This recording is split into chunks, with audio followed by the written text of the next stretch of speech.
las marcas son hoy la promesa de una experiencia. Las experiencias, además, ocurren en el instante en que el servicio se entrega. El usuario nunca se equivoca. Hay que educar al diseñador que diseña la interfaz. Un propósito sin estrategia al final es lo mismo que nada.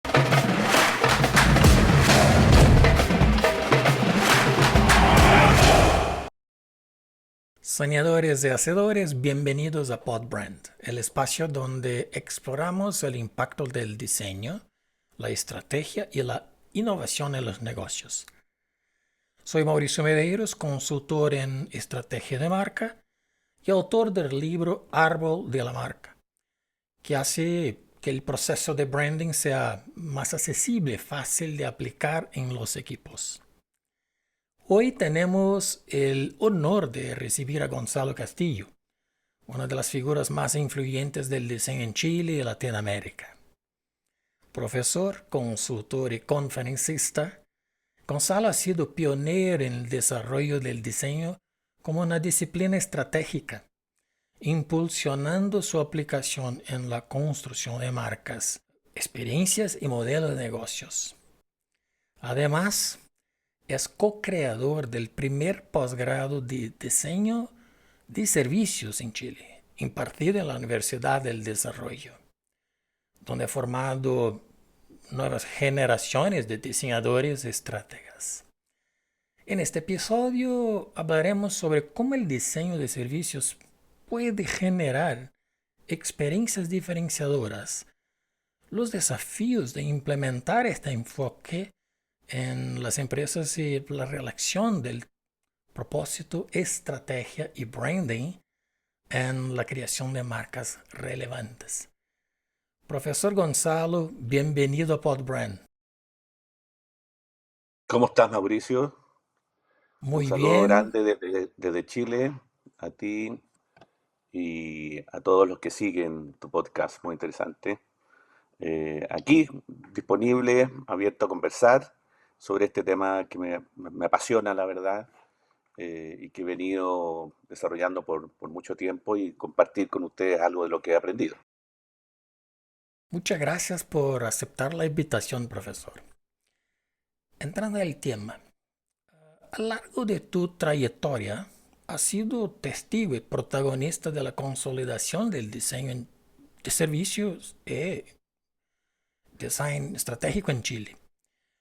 Para quienes aún no está familiarizado con este enfoque, ¿cómo definirías el diseño de servicios y qué lo diferencia de los demás métodos de diseño?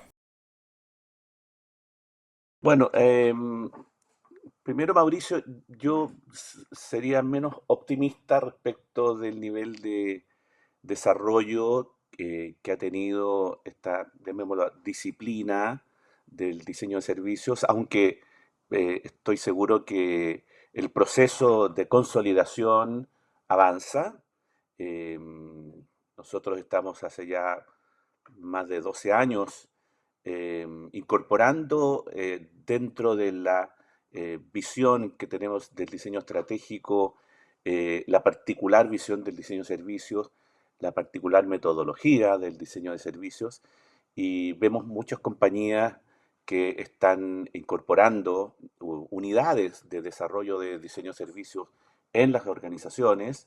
También ha aumentado la oferta también de los estudios y las consultoras de diseño y otro tipo de consultoras estratégicas en esta materia. Entonces el avance es significativo y ya no estamos tanto en una etapa de evangelización o de promoción, sino que más bien, como dices tú, de entender lo que es el diseño de servicios 2.0, podríamos decir, a partir de todos estos aprendizajes.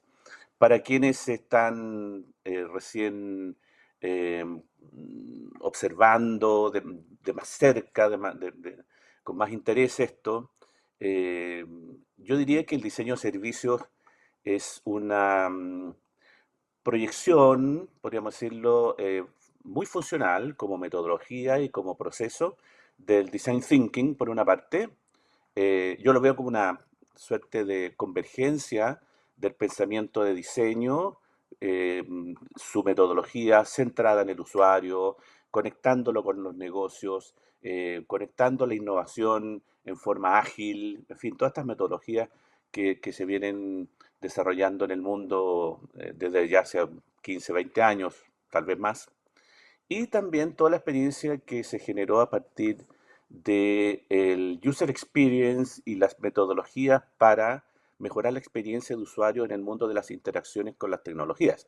O sea, si miráramos hacia atrás, hace algunos años, podríamos observar cómo esta vertiente de experiencia y conocimiento que generó eh, un desarrollo importante de las metodologías de user experience, parte de eso se converge con el mundo del design thinking y van generándose estos nuevos espacios eh, que terminaron por darle más forma en términos de procesos, metodologías, enfoques a lo que conocemos como diseño de servicios. Diseñar servicios es planificar la forma en que agregamos valor a la experiencia de los usuarios que interactúan con los servicios. Es decir, el diseño de servicios no solamente se enfoca en mejorar la experiencia, sino que también en generar el impacto de esta experiencia en el usuario y también en el valor que agrega a la organización, a la institución que ofrece estos servicios. Es decir, aquí no solamente tenemos que enfocarnos en mejorar la experiencia de los usuarios y clientes, sino que también entender los objetivos comerciales y lo que tú decías al principio, en un marco de estrategia de marcas. ¿Ah? El diseño de servicios está muy asociado a lo que llamamos nosotros la gran promesa de las marcas hoy día en el mundo, en la economía de las experiencias. Y esto es que las marcas son hoy la promesa de una experiencia. Sí, Espero haber perfecto. respondido eso, ¿no? Sí, perfecto. No todas las experiencias son iguales y muchas empresas diseñan servicios funcionales pero poco memorables. Así ¿Cuáles es. son los ingredientes esenciales para que un servicio sea no solo eficiente, sino también inolvidable para el usuario y el cliente? Eh, la pregunta del millón de dólares, por supuesto, tenía que llegar. Primero, yo me hice las mismas preguntas hace algunos años cuando trataba de incorporar estas metodologías que convergieran y que fueran tanto funcionales a los procesos que las compañías despliegan en la entrega de un servicio, que no son nada de fáciles y que implican muchísimos esfuerzos para las compañías. Y hay todo un ethos ahí, hay una reflexión también ética, en fin. Y entender a estos usuarios, nosotros, en nuestra subjetividad. Entonces el problema es complejo, porque por una parte yo tengo que gestionar procesos, como una compañía que administra y gestiona y hace una entrega de un servicio y que tiene que gestionarlo con todas las herramientas con las que cuenta. Y esas herramientas están muy centradas en la productividad, están muy centradas en la rentabilidad que genera esa mirada productiva, etcétera. Pero estamos hablando de un espacio, de un universo muy subjetivo. Las experiencias, además, ocurren en el instante en que el servicio se entrega. No es como el diseño de productos. Tú diseñas el producto, haces una iteración o haces un diseño de comunicación y luego eso queda, ¿no es cierto?, con una capacidad de circular. El producto circula, la comunicación circula, pero el servicio ocurre. ¿Ah? El servicio tiene algo performativo y eso lo hace aún más complejo porque lo que diseña uno en el fondo es una suerte de escena. Como dicen Pine y Gilmore, estos autores que hablaron de la economía de la experiencia, el diseño es, el servicio, perdón, el diseño finalmente ocurre en una determinada escena en la que tenemos que disponer todo aquello para que la experiencia del usuario sea gestionable con una mirada de puesta en escena de esta experiencia, pero además que sea replicable y además sostenible. Entonces, el gran esfuerzo de una compañía que quiere avanzar en un impacto en la experiencia de sus clientes no es solamente declararlo y poner atención a sus procesos, sino que además entender que las interacciones de las personas con el servicio ocurren en un espacio de tiempo. Es como una obra de teatro, dice Paine Gilmore, ¿no? Entonces hay que diseñar una suerte de obra de teatro, ¿no? En la que hay una escena y donde hay una persona, un sujeto que interactúa con el servicio, y ahí es donde descubrimos que para poder gestionar esto desde el punto de vista del diseño, conviene identificar cuatro elementos, pilares, factores, que son aquellos donde uno puede intervenir en las interacciones. Personas, tecnologías, espacios y ambientes y comunicaciones.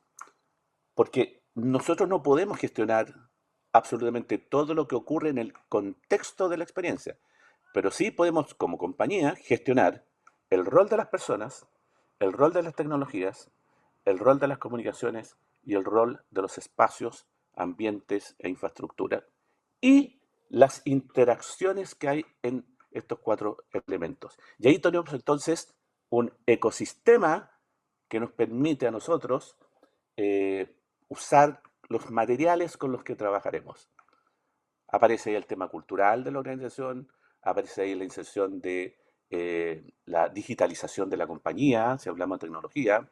Hablamos de una red de espacios físicos sucursales en donde el enfoque ya no es simplemente operacional, sino que también centrado en la experiencia de usuario y las comunicaciones.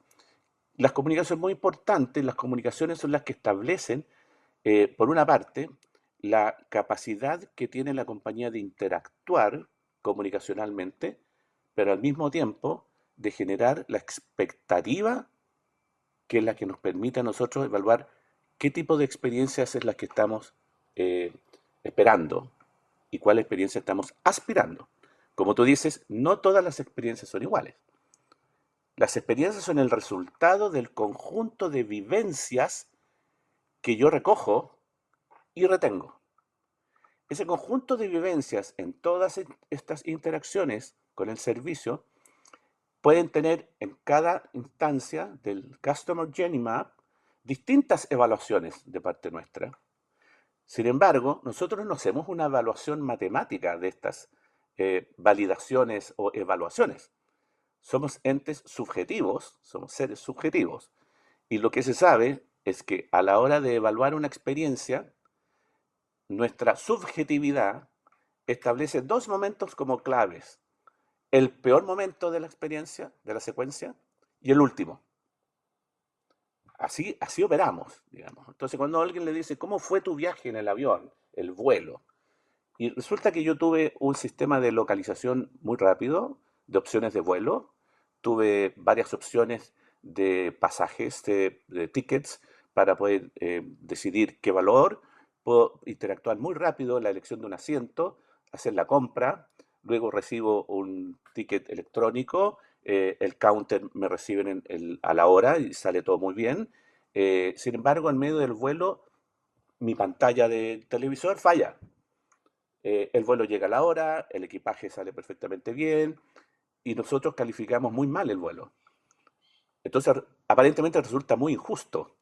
No es justo e injusto, es la manera en que tenemos que entender que nuestra subjetividad evalúa y pone. Por eso creo yo que en Disney, en los parques temáticos, los peores momentos, que son las grandes filas que hay que hacer para esperar al entrar, son muy activas. La fila siempre está girando para cambiar el punto de vista, para hacer que la experiencia, la percepción del tiempo sea menor. Y al final hay un gran show, hay un gran carnaval. Entonces todo el mundo dice, qué bien lo pasamos.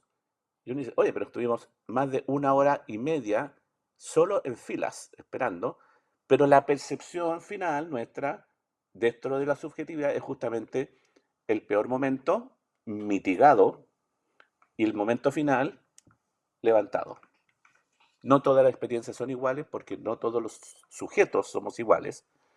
Y también hay aspectos culturales asociados cuando tratamos de entender cuál es la experiencia de usuarios en un gran centro de salud.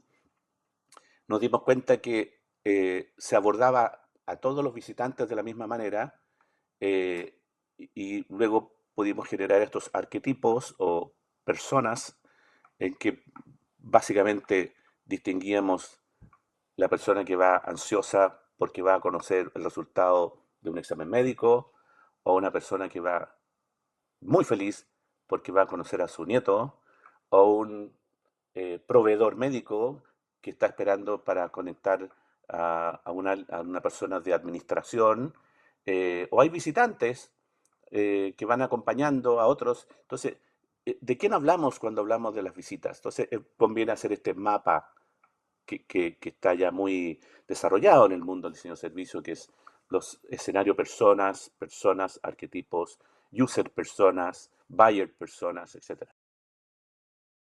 Sí.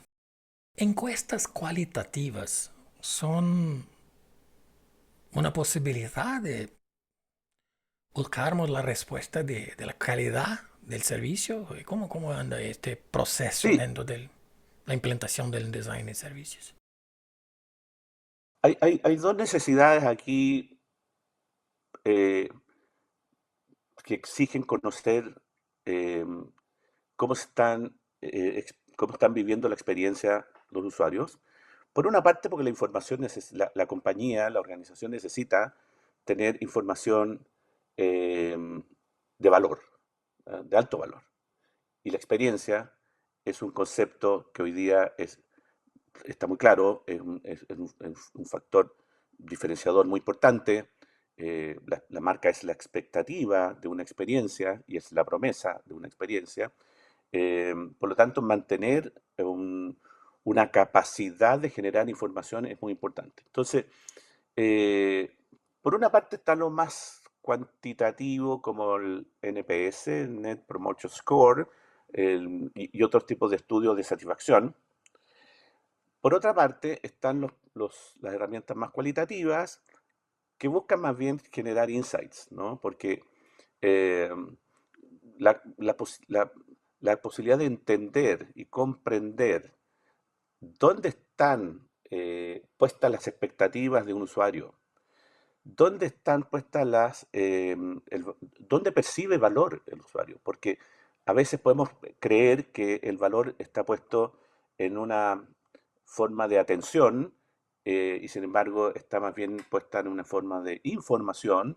Entonces tenemos que entender muy bien cómo los sesgos culturales, los sesgos individuales, personales, nos van entregando información para evaluar el servicio que estamos entregando, pero también para diseñarlo, para rediseñar, para reorientar. Y entonces la información, el feedback es muy importante. Hay metodologías.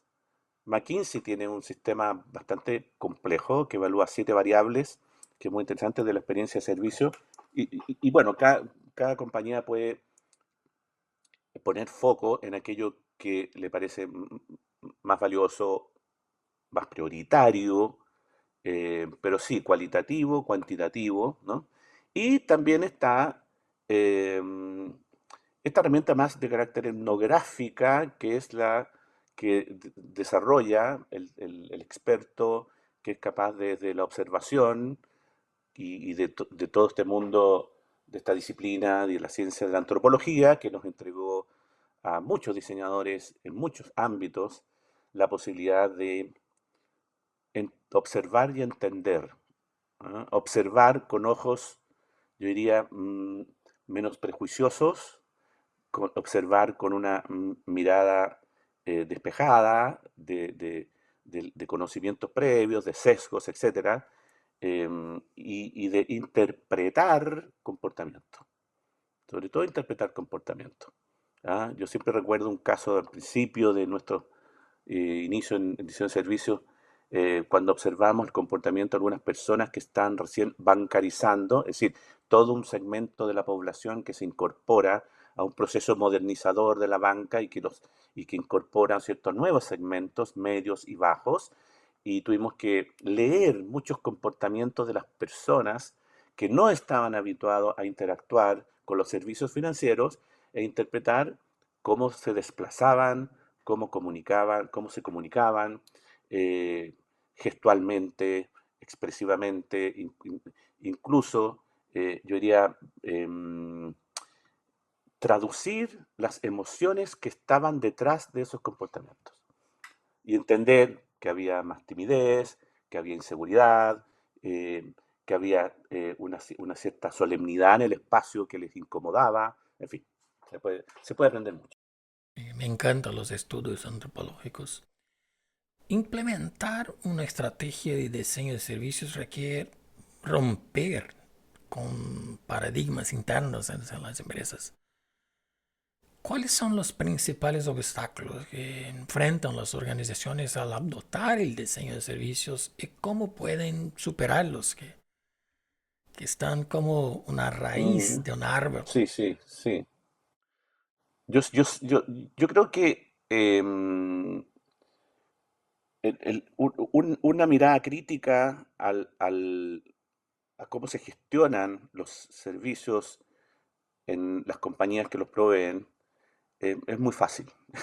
Es decir, todos somos usuarios de servicios y estamos en contacto con la frustración, con la asimetría grande que hay entre el que recibe el servicio y el que lo provee, eh, la distancia que hay entre eh, nuestra experiencia y la expectativa que se nos ofrece.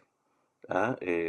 Hoy día todas las marcas están hablando de experiencias eh, y más bien están enfocadas en el marketing de experiencias, ¿ah? En el sunset como evento de la cerveza, y eso es marketing de experiencia y no es diseño de servicios. El otro tema es confundir, así como se confunde la experiencia como con el marketing de experiencias, que es una herramienta válida, por supuesto, se confunde el servicio con la atención al cliente. Entonces, muchas compañías entienden o creen que cuando se habla del servicio, esto es un asunto de atención al cliente. Y lo primero es explicar que el servicio es el core business y no es una unidad de la compañía. ¿Ah? El servicio es, de hecho, se habla de la industria de los servicios en el mundo, que hoy día supera a la industria extractiva y productivas tradicionales. O sea, la industria de los servicios hoy día genera más valor y genera más desarrollo de la economía mundial que las economías, que el sector extractivo, por ejemplo, o el sector productivo, ¿no? Entonces, yo diría primero es como eh, el mindset que uno debe ayudar a instalar. Em, Luego, yo también empatizo muchísimo con quienes están liderando estas organizaciones y que ven mucha presión, no solamente de los mercados competitivos, sino que también de los accionistas, de los propietarios que están esperando que se cumplan las metas de rentabilidad, por supuesto, y por lo tanto, si uno enfocara el desafío solamente en mejorar la experiencia del cliente para entregarle valor y no conectamos eso con los indicadores que son cada vez más, que están demostrando que una buena experiencia de servicio es un mejor negocio, es ayuda en la rentabilidad positiva de las compañías. Entonces yo creo que el- el- el- el elemento motivador central es llevar la conversación a un espacio estratégico de la compañía y complementarlo con temas más bien asociados al contexto competitivo más amplio, eh, porque muchas veces las compañías miden o se miden a sí mismas en función de un benchmark o en función de algún indicador de participación de mercado, por ejemplo. Pero resulta que los usuarios no distinguimos entre los servicios domiciliarios que nos presta la compañía de electricidad con la compañía de delivery que nos está entregando una experiencia de compra y despacho en el mismo día. Nosotros no nos distinguimos por industrias. Nosotros vivimos las experiencias en función de la expectativa que se nos ha planteado y del resultado de ellas. Entonces, no podemos ya mantener compartimentadas nuestra mirada como compañía de, oiga, pero yo soy de la industria de la salud y usted está comparándome con la industria eh, de la entretención. Las personas que tenemos hoy día acceso a formas de interacción después de la pandemia que se desarrollaron muchísimo con contenidos, con el retail, con el comercio, nosotros vamos subiendo expectativas a partir de experiencias concretas que hemos tenido. Siempre recuerdo una viñeta de humor, de un cartoon, de dos chicas que están completando una encuesta de satisfacción a cliente y una está mirando a la que escribe y dice, oye, pero la experiencia nuestra fue buena, ¿por qué le das una calificación tan mala? Y la chica que está escribiendo dice, sí, sí, ellos son buenos, pero no están en el nivel Amazon. Entonces, te fijas que nuestros Hay una estándares, comparación. hay una comparación inevitable. Entonces, mi experiencia con Amazon es generalmente bastante buena. Yo una vez hice dos compras repetidas de un libro y ellos mismos me avisaron. Tengo la misma experiencia por otro lado y no solamente no me avisan, sino que me exigen o no me permiten la devolución. Entonces, ¿te fijas? Entonces hay una suerte como de enfoque estratégico de la compañía centrada en la experiencia de usuario que genera una capacidad de generación de valor compartido. Cuando uno le pregunta, me tocó participar en una presentación que hizo Amazon hace muchos años y nos preguntaron a la audiencia cómo se inició Amazon en la industria de los servicios. Yo me acuerdo que levanté la mano y dije, yo lo recordaba perfectamente bien, la venta de libros online a través de Internet. Y me dijeron, no, de ninguna manera. Y dije, va, perdón, pensé que... Me dijeron, no, no, es que el tema es el mindset. Una cosa es decir que Amazon se inició como una primera gran servicio de compra de libros a través de Internet, pero la declaración de Amazon era otra. El negocio de Amazon era facilitar la compra de libros, no vender libros. O sea, es un mindset. Y no ha dejado ese mindset y entró a Whole Foods, y entró en el negocio que estén. Y el éxito de ellos se debe a la experiencia. Lo mismo pasó con Google. Google, los fundadores de Google, en un libro sobre innovación que leí hace mucho tiempo, reconocían que el gran giro que les permitió a ellos dar un salto entre los decenas de buscadores, altavistas y otros que habían, fue que recordaron un una materia en la universidad en la que una profesora les decía, el usuario nunca se equivoca, porque todos tenían la impresión de que cuando el usuario se equivocaba al interactuar con una interfaz determinada, el usuario había que educarlo. Y el concepto es al revés.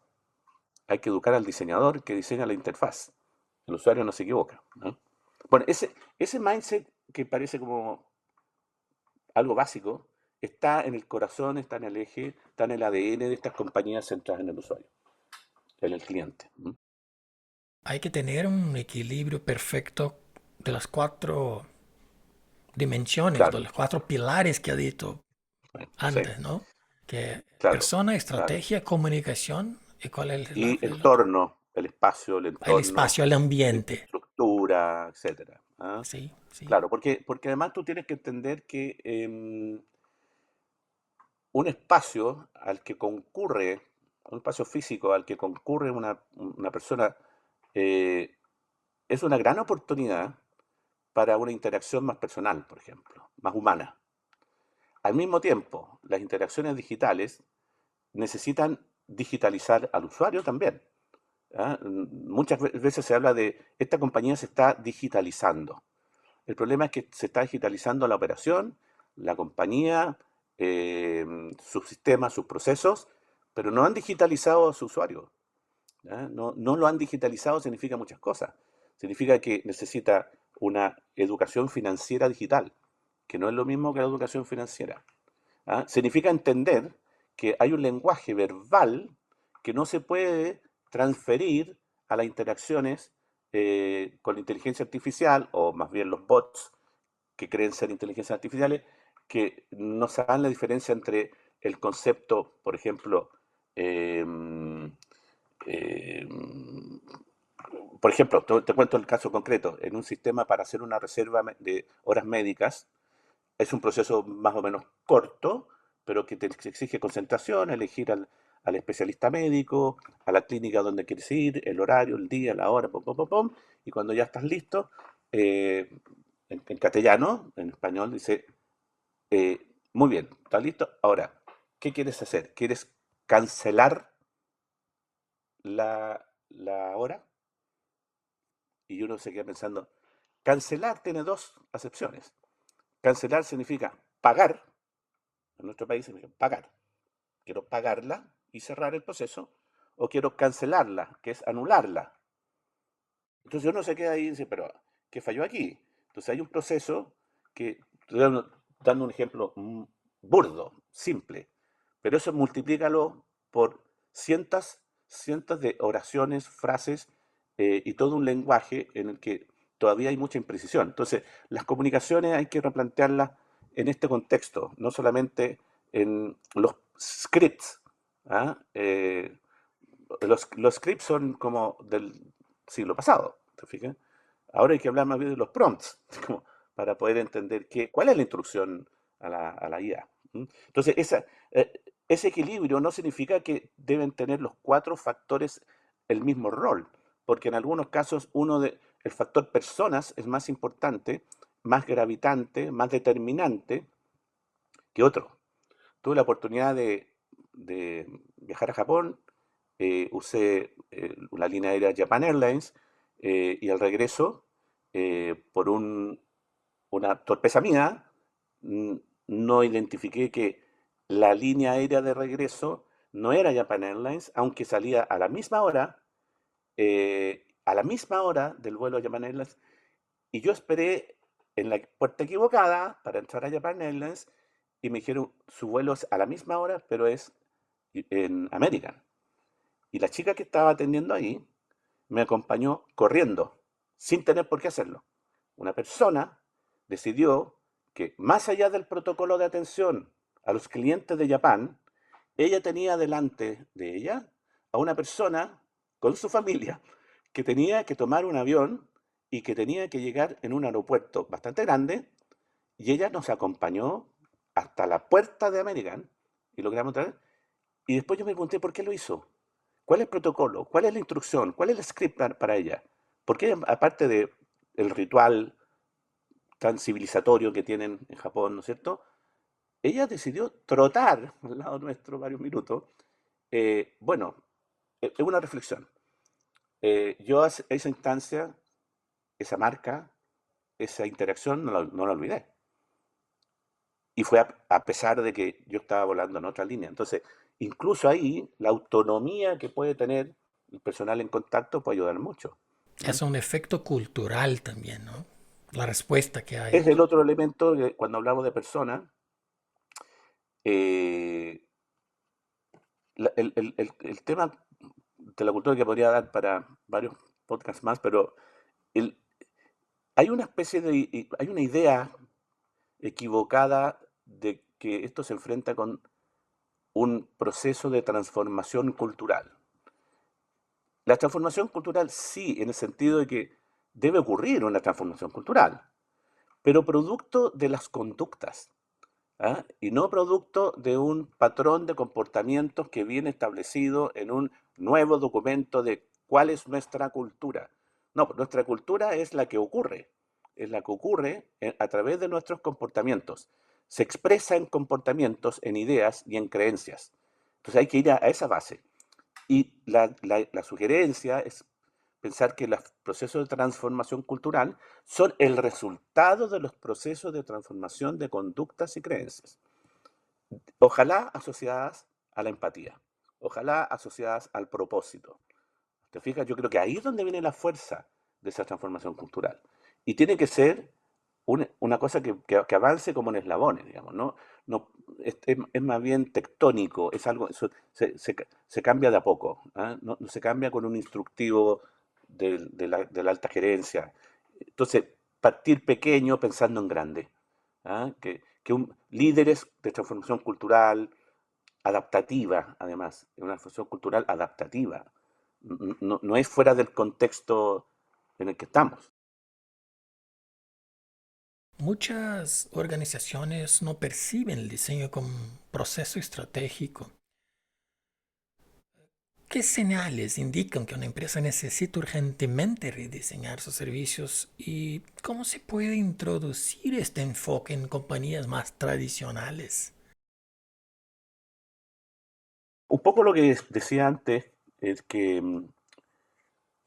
hay que hablar el lenguaje de los empresarios.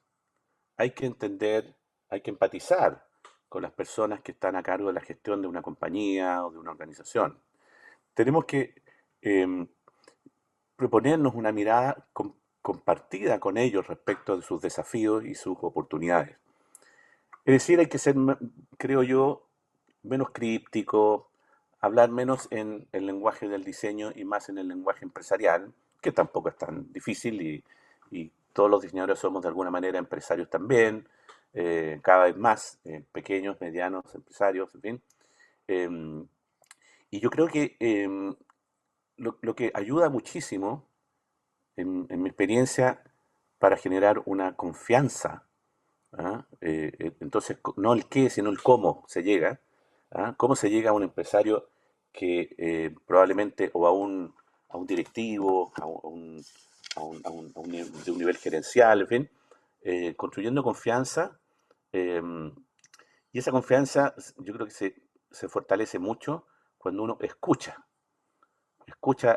sin prejuicio, escucha con un oído atento, cuando uno hace las preguntas correctas en el momento preciso, cuando uno es capaz de eh, avanzar en la conversación, eh, inspirando esa conversación.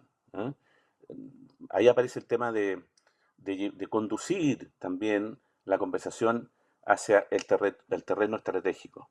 La conversación puede que no nazca desde una mirada estratégica, puede que nazca desde incluso un nivel intermedio, probablemente más bien táctico, y uno tiene que llevarla a nivel estratégico, entendiendo que ese desplazamiento de la conversación hacia el plano más estratégico requiere ser convincente, paciente, empático, eh, inspirador. Ayuda muchísimo tener un lenguaje eh, comprensible. Los diseñadores a veces hablamos como los doctores, pareciera que no quisiéramos que nos entendieran, porque eh, como que nos aplicamos y en conceptualizaciones un poco alejadas del lenguaje cotidiano. Entonces, yo diría que un tema de comunicación muy importante. Y la casuística. ¿Ah? Tener siempre un buen apoyo de casuística. Nada ayuda más que un caso cercano que uno conozca, es decir, hacer estas correlaciones, ¿ah?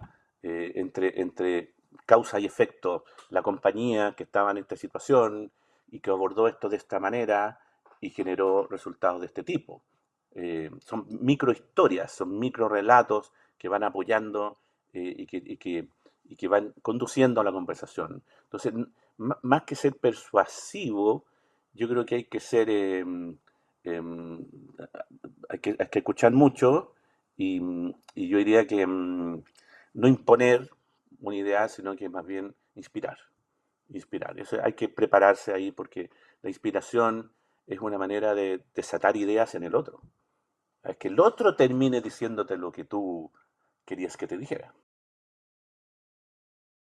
Muchas marcas comunican un propósito inspirador, pero pocas logran integrarlo de manera auténtica en su estrategia de diseño y mismo la experiencia del cliente. ¿Cuáles son los errores más comunes que cometen las empresas al intentar aplicar su propósito en su branding y diseño estratégico? Lo que tú me preguntas ahí en definitiva es justamente lo que define el contexto más problemático en la gestión de, eh, de una experiencia innovadora eh, que fracasa, en, como decías tú antes, entre soñar y ejecutar, soñar y realizar. Soñar es fácil, yo diría que soñar es involuntario incluso. ¿Ah? Nadie tiene sueños voluntarios, ¿no? O sea, tú no tienes, los sueños son involuntarios y son fundamentales. ¿Ah? Eh, mi gran sueño es la ejecución, la realización. El gran sueño de la gran estrategia hoy día es la concreción, la ejecución. El propósito, que es un instrumento de negocios, no es solamente una declaración ética, es un instrumento de negocios para las compañías hoy día. No es solamente una declaración en el marco de la responsabilidad social empresarial, no es solamente una declaración sobre el impacto que tenemos en la sociedad, sino que es como un enfoque de trascendencia hacia la sociedad se lleva al centro del negocio y no al Departamento de Asuntos Públicos, por ejemplo. Primer error. El propósito es un tema de asuntos públicos, el propósito es un tema de marketing y tenemos el mismo problema. Entonces el propósito que se ha venido conversando últimamente porque es muy interesante es la razón de ser. El propósito es la razón de ser. El propósito está antes de la visión, en mi opinión, está antes de la visión, antes de la misión y antes de la estrategia. Para mí el orden de los factores es propósito, visión, misión, estrategia. Eso no significa que en ese orden de la secuencia esté estableciendo una especie como de jerarquía o valor relativo de cada uno, porque un propósito sin estrategia al final es lo mismo que nada. ¿Te fijas? Entonces, no es un orden de prioridades, sino que es un orden, una secuencia, una ruta lógica, podríamos decir. Entonces, el propósito que falla es el propósito que inspira a través, puede ser una figura que es común a muchos, a través de un afiche en los pasillos, en los muros de las compañías. Probablemente una foto de alguien saludando al horizonte desde una montaña y una declaración inspiradora, ojalá con una redacción, con una pluma poética, en fin, y eso no es el propósito, es probablemente una frase inspiradora, pero el propósito mm, no solamente debe inspirar, para los, antes de esto, debo decir que llegamos al asunto del propósito producto de la necesidad de darle estructura a la interna, a la organización, claridad, orientación, para avanzar en la transformación de los servicios. Entonces, tuvimos que llevar la marca, conectarla con la estrategia de marca, con el propósito como herramienta estratégica, y con el modelo de experiencia de servicio, porque la marca tiene, no todas las marcas ofrecen las mismas experiencias y está muy bien.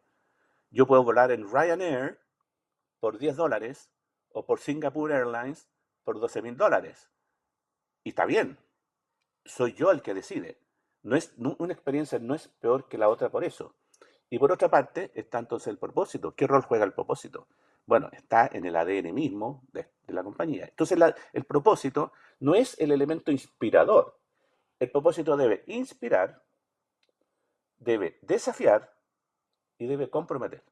Entonces, cuando hablamos del propósito, estamos hablando de una suerte como de eh, recurso fundamental eh, para movilizar a la organización en cuanto a personas. En cuanto a personas.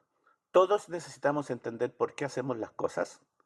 Tenemos que entender dónde está la inspiración, la relevancia. Todos tenemos que comprometernos con ello. Y todos también tenemos que entender que todo esto nos resulte auténtico. Por eso los procesos de descubrimiento del propósito nace de un conocimiento profundo y de escucha de la organización para ir avanzando en aquello que le resulta propio, identitario, de su identidad. ¿Ah? El propósito además debe ser diferenciador, debe ser un driver importante y finalmente, como decía, auténtico, nuestro, de verdad. ¿Mm? La Entonces, esencia del la negocio. esencia, finalmente. En mi Y es una libro, herramienta de negocios, una herramienta de negocios. en mi libro hay un diagrama que ha hecho que el árbol y Ujú, la claro, sí, esencia o el propósito es la raíz del árbol.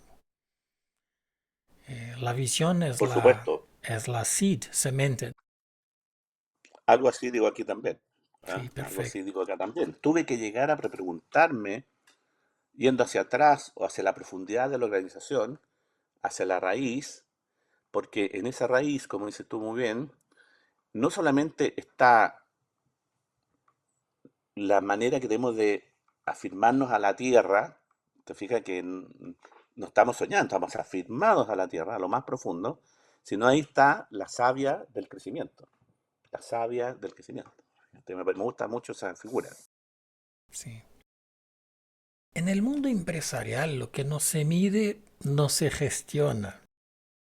¿Qué indicadores y metodologías puede utilizarse para evaluar si el propósito de la empresa realmente se refleja en su diseño estratégico y su impacto en la sociedad y sus clientes? Eh, Mira, el caso más reciente en el que hemos estado participando en lo que nuestro cliente llamó muy bien revisitar nuestro propósito, revisitar nuestro propósito. Nos gustó mucho esa manera de expresarlo de parte de ellos porque le da continuidad a la historia, a la biografía de la compañía. No es un proceso disruptivo, pero sí de actualización, adaptativa. El contexto que vive esta compañía hoy día es muy distinto al de 15 años atrás, cuando había formulado su propósito. Y lo que nos pidió fue, ¿y por qué somos diseñadores en esto?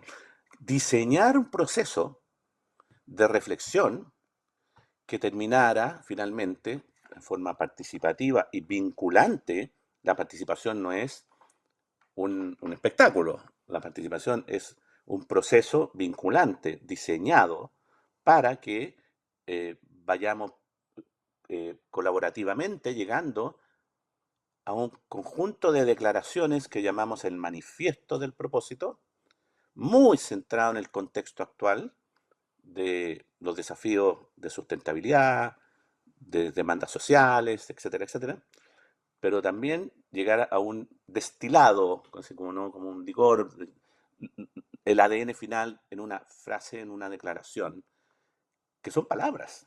Esa declaración son palabras. Y esas palabras requieren también ser diseñadas. Se diseñan porque se planifica ese párrafo. Tiene que tener este concepto, este verbo, estos códigos, este lenguaje. ¿Te fijas? Entonces se diseña eso, ¿no? Y luego, lo que tú dices, la compañía no quiere llegar a ese punto. Y lo que nos invitó a hacer desde el principio fue, una vez que llegamos a ese punto, avanzáramos siempre pensando en luego cómo esto se despliega y se conecta con la gestión de la compañía. El propósito es una herramienta de gestión de procesos directivos y no, ya sabemos, entonces cuando tú partes con esa ambición y partes con la exploración de estas cosas más sensibles de la identidad de la compañía, sabiendo que vas a llegar después a generar un dashboard, un panel de control de, eh, lo llamamos la bajada del propósito o el despliegue del propósito en la compañía. Entonces, y es todo de forma muy colaborativa.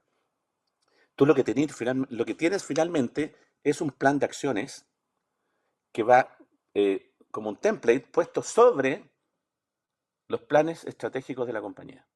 Entonces tú vas estableciendo un diálogo en todos los niveles entre los planes estratégicos y todas las pautas que genera el propósito en comportamiento, en prioridades, toma de decisiones. Entonces el propósito es una herramienta para tomar decisiones, es una herramienta para iniciar procesos de transformación cultural, es un proceso para gestionar las estrategias de comunicación, eh, comunicación abierta y comunicación hacia el interior, es una herramienta para la promoción de la compañía, pero también para la captación de talento.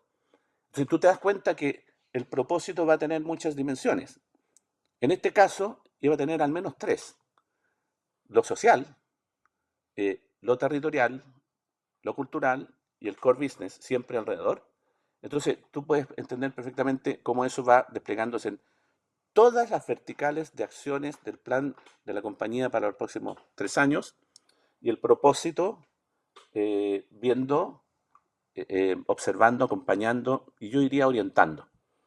Entonces, más que medir cuantitativamente, lo que tú tienes es un dashboard, es un panel de gestión de la compañía desde las variables del propósito que están en juego. Y vas midiéndolo semana a semana, porque son tareas que se tienen que ir cumpliendo, desafíos, ¿eh? Tareas Plano de acción. estratégicas, desde mejora continua hasta innovación. Muy bien. Profesor, entramos en el seguimiento de preguntas rápidas que hacemos a todos los Ok. invitados y donde buscamos unas respuestas concisas. ¿Cuáles son las virtudes de un emprendedor exitoso?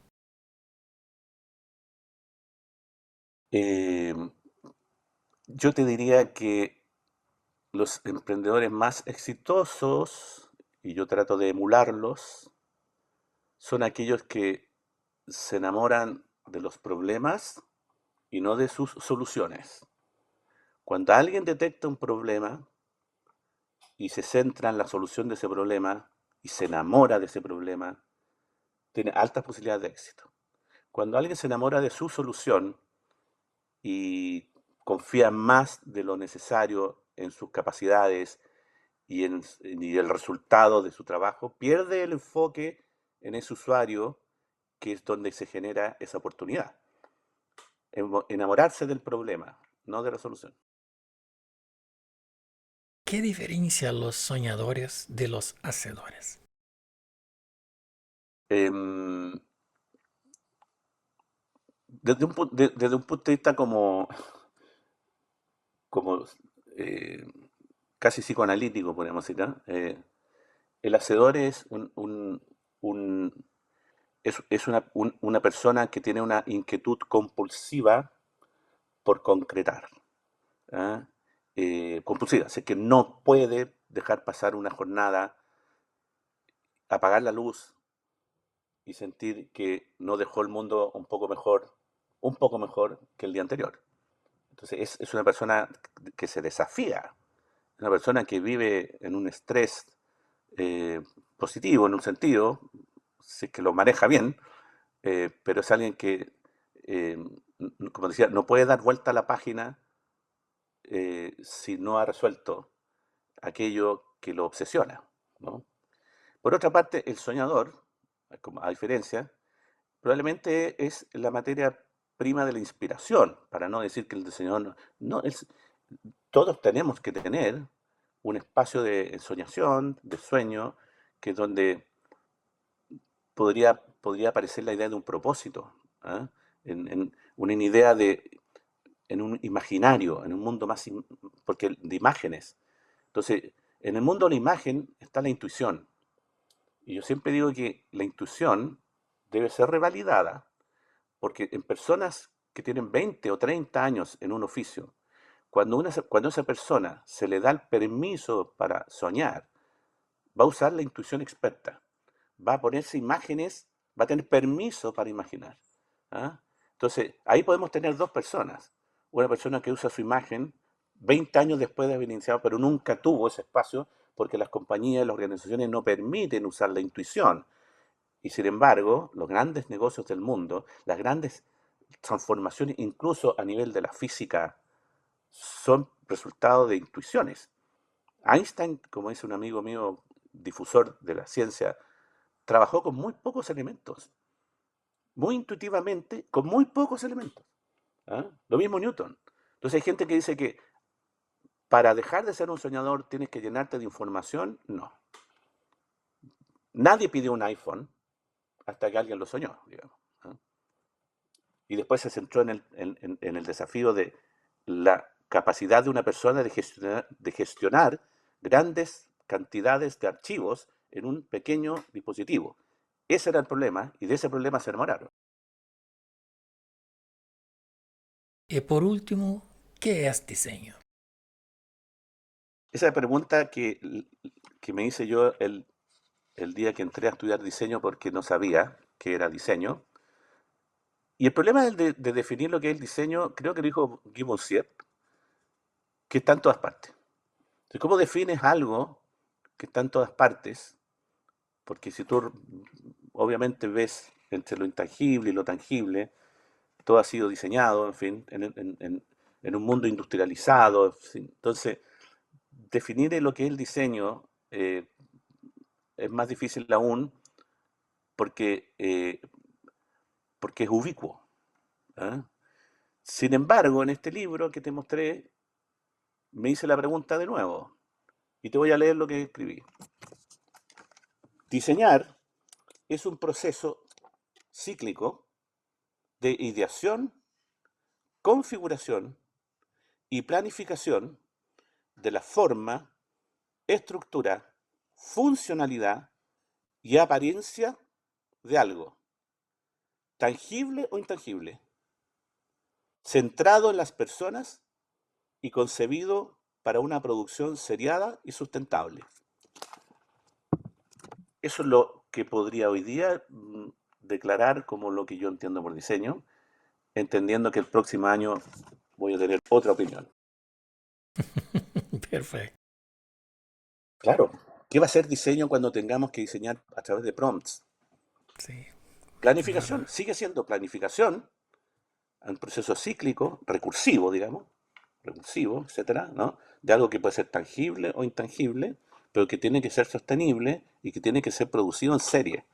Aunque sea un servicio, aunque sea una experiencia, el gran desafío de diseñar servicios, no experiencias, las experiencias ocurren, es que sean sostenibles, ¿ah? Es que sean performativas, que la obra de teatro sea la misma siempre, ¿no? Eso. Siempre pedimos una recomendación de lectura. Profesor, ¿qué libros han impactado tu trayectoria? Incluso lo que ha hecho Los míos, propio, ¿no? Sí. no. Me impactó más escribirlos que leerlos, pero yo te diría que yo me conecto, cuando dice en mi trayectoria, yo recuerdo mucho un libro de Doris Dondis, que es un libro básico para alguien que quiere entender la sintaxis de la forma. ¿Ah? Me ayudó mucho a entender cómo se gestiona la configuración de algo. Es muy interesante. Y no solamente para un estudiante de diseño, sino que para revisitar ese libro, qué sé yo. Y después en mi proceso leí mucho, aquí Monsieur, en fin, por supuesto, pero libros monográficos, o sea, el trabajo de compañías, de agencias consultoras de diseño, como Rolando y Memelsdorf, que fueron, yo diría, la primera consultora profesional de diseño estratégico de España, o una de las primeras probablemente. Entonces, el libro con su trabajo de los primeros 20 años me ayudó mucho. Después me quedé siempre buscando esos libros monográficos como de Milton Glaser, es decir, ver reflexión y trabajo, reflexión y obra, reflexión.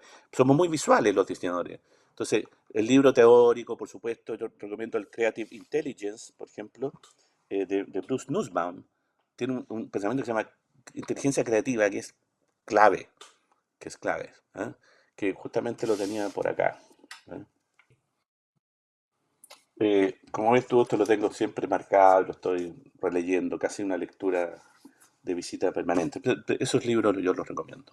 Todos los monográficos, cualquier compañía, consultora de branding que publique un libro con su trabajo, eh, de todas maneras. Saffron, por ejemplo, escribió algo.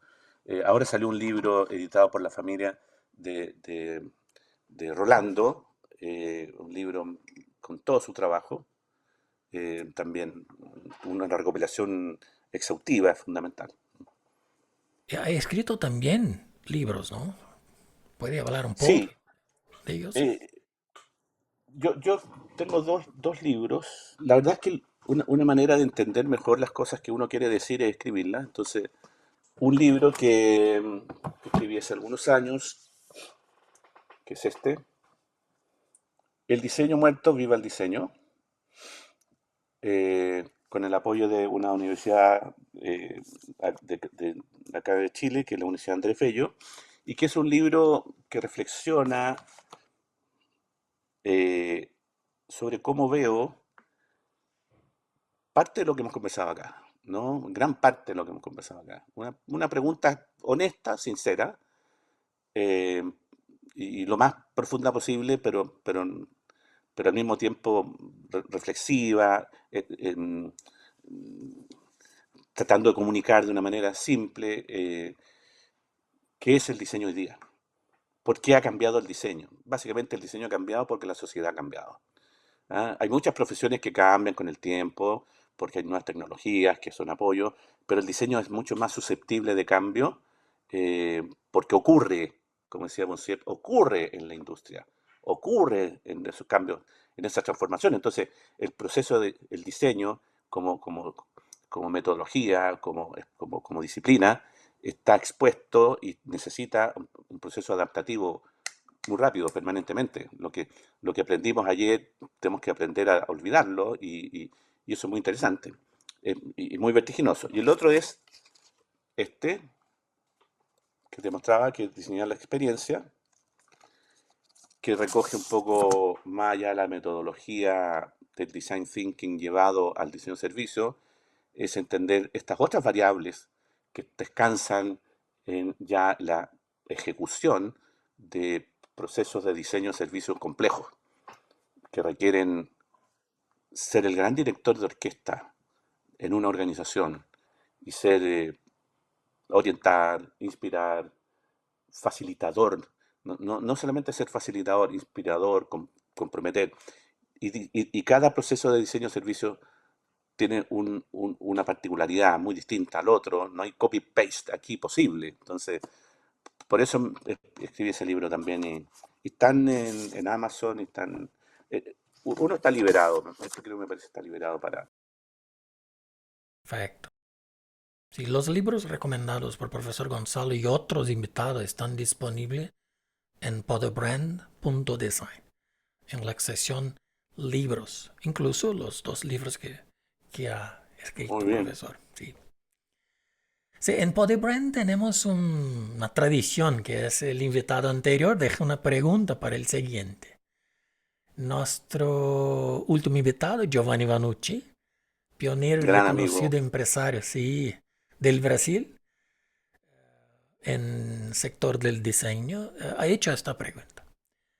¿Qué atributos y valores definirían tu marca personal para presentarte al mundo como un diferencial, una característica única? Marca personal. Sí, Ah, bueno, yo creo que en el mundo de la consultoría hay que balancear la marca personal con la marca grupal.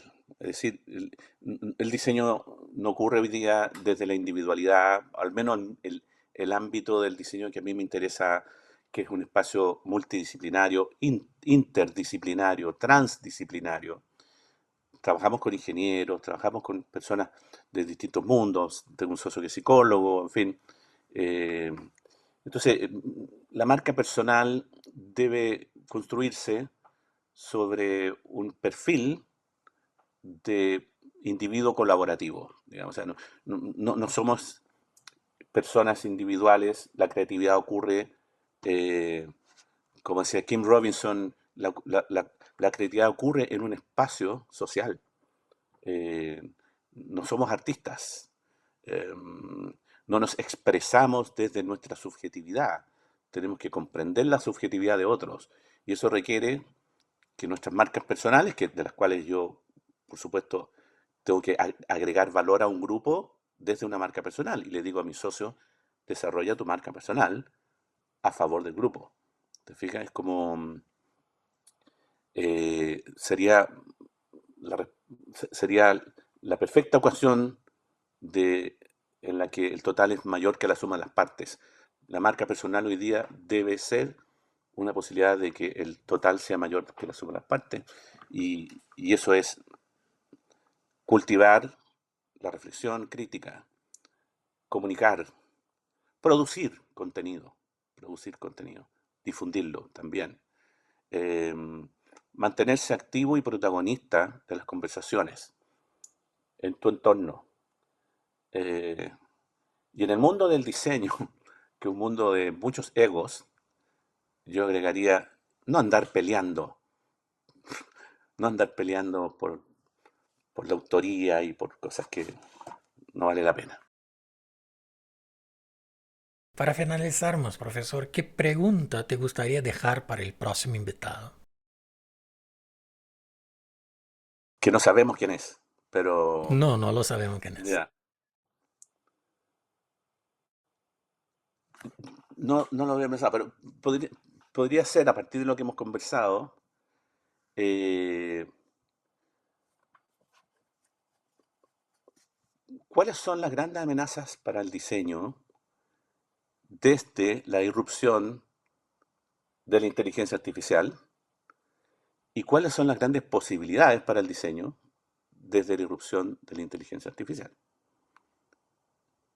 Que es las dos preguntas que van a permitir dibujar las nuevas transformaciones que va a tener el diseño. Van a venir desde las oportunidades y desde estas amenazas, ¿no? Eh, pero para no dar luces ni indicaciones de la respuesta, la dejo hasta ahí nomás la pregunta, que es una pregunta que me hago yo también, obviamente. Perfecto. Bien, esta fue una magnífica masterclass, profesor Gracias. Gonzalo Castillo. Ha sido un placer tenerte en Podibren. Gracias por Gracias. compartir su conocimiento con tanta experiencia, no solo Encantado. empresarial, mas también académica. Usted es una referencia en el desarrollo del diseño en Latinoamérica. Muy, Muchas muy gracias. encantado, muchas gracias. Gracias a ti. Muy bien. Si valoras el conocimiento, suscríbete al canal y siga las mentes inspiradoras que traemos para hablar sobre diseño, estrategia e innovación. Visita podybrand.design para ascender a todos los episodios de más de 300 libros recomendados por nuestros invitados. Hasta el próximo episodio en Podybrand, el podcast del diseño.